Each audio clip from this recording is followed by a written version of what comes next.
retrouve officiellement aujourd'hui pour le premier épisode d'Inspiration Métier. Donc le but de cette série de vidéos, c'est d'inspirer les mamans qui sont en quête de réalignement dans leur vie professionnelle.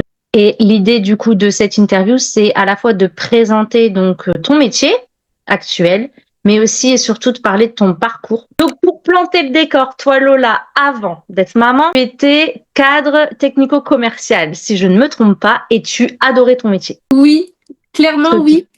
J'avais à peu près 500 clients, donc je faisais de la hotline du matin au soir, je faisais des colis, l'expédition, la compta, les fournisseurs, les factures, les déplacements, enfin bref, j'étais vraiment sur tous les fronts. Ouais, au niveau des tâches aussi. Yes, et j'adore ça et j'étais hyper polyvalente. Moi qui suis une pile électrique, ça m'allait très bien.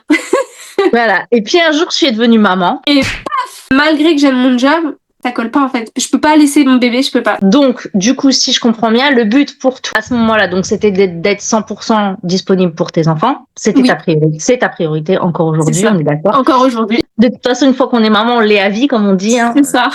Deuxième priorité, c'est de trouver une activité, du coup, qui puisse te permettre de rester avec tes enfants.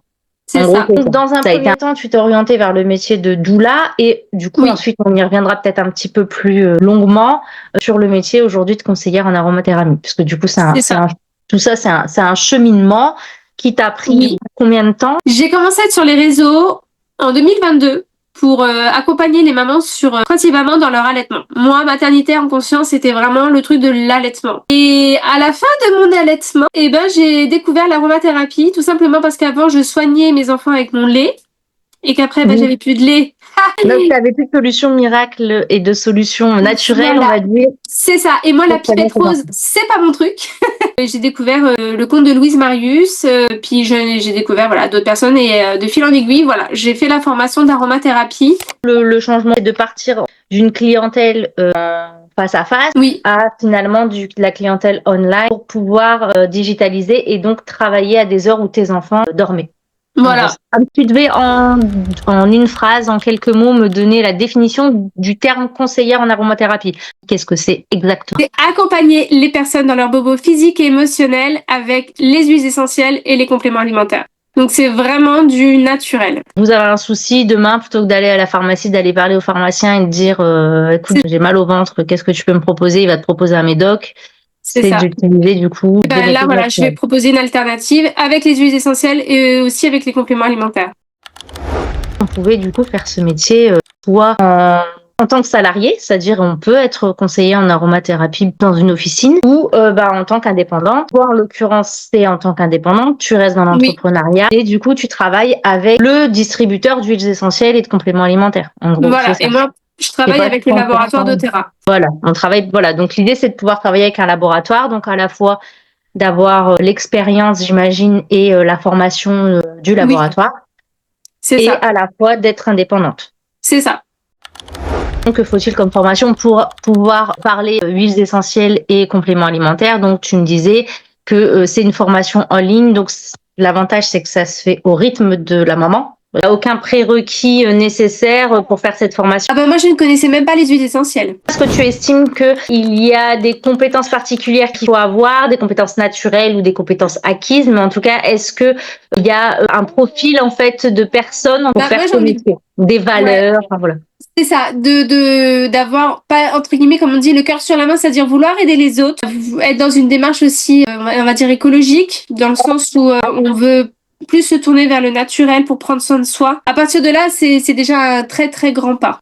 Je dis aux mamans qui sont déjà sur Insta ou sur TikTok, qui ont une belle communauté, de se dire, si tu es déjà de l'influenceuse, peut-être aussi penser à être conseillère en aromathérapie, dans le sens où ça va rapporter plus de cash. Ça peut être une solution effectivement pour quelqu'un qui est présent sur déjà une belle présence sur les réseaux et qui ne sait pas comment se faire rémunérer pour cette présence, pour cette communauté. Ça veut dire qu'il faut quand même avoir potentiellement une compétence sur les réseaux sociaux. Alors j'imagine que ça s'apprend, qu'il y a une formation pour les réseaux sociaux également. Sur les réseaux sociaux et aussi sur l'entrepreneuriat en général. Comment s'organiser tes journées? Et donc déjà, tu travailles quand les enfants sont à l'école.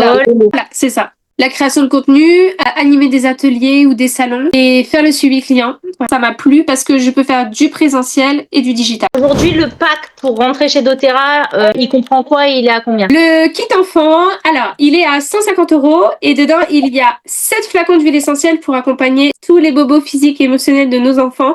Avec ça, vous avez accès à la formation qui est offerte et aussi à la communauté. Voilà, donc vous n'êtes pas seul quand vous rentrez chez doTERRA. T'as les coachings, t'as les visios d'équipe, t'as des mentorats. T'es jamais seul en fait. Intéressé effectivement par le métier de conseillère en aromathérapie peut te contacter sans souci sur Lola, l'essentiel by Lola, c'est ça? C'est ça. Et même si le métier de Lola n'est pas celui qui t'appelle, il y a à coup sûr quelque chose qui t'attend quelque part. Quelque chose qui sera beaucoup plus aligné avec toi, quelque chose que la femme et la mère que tu es devenue méritent vraiment. Et si tu ne sais pas encore ce que c'est ok. Viens en discuter avec moi sur Instagram si tu veux. Figure-toi que c'est exactement ce que je fais. J'aide des mamans à se retrouver, à se réaligner et à trouver une voie. Et enfin, si tu veux découvrir d'autres parcours inspirants de mamans, n'oublie surtout pas de t'abonner pour ne rien manquer. Je voudrais manger le micro.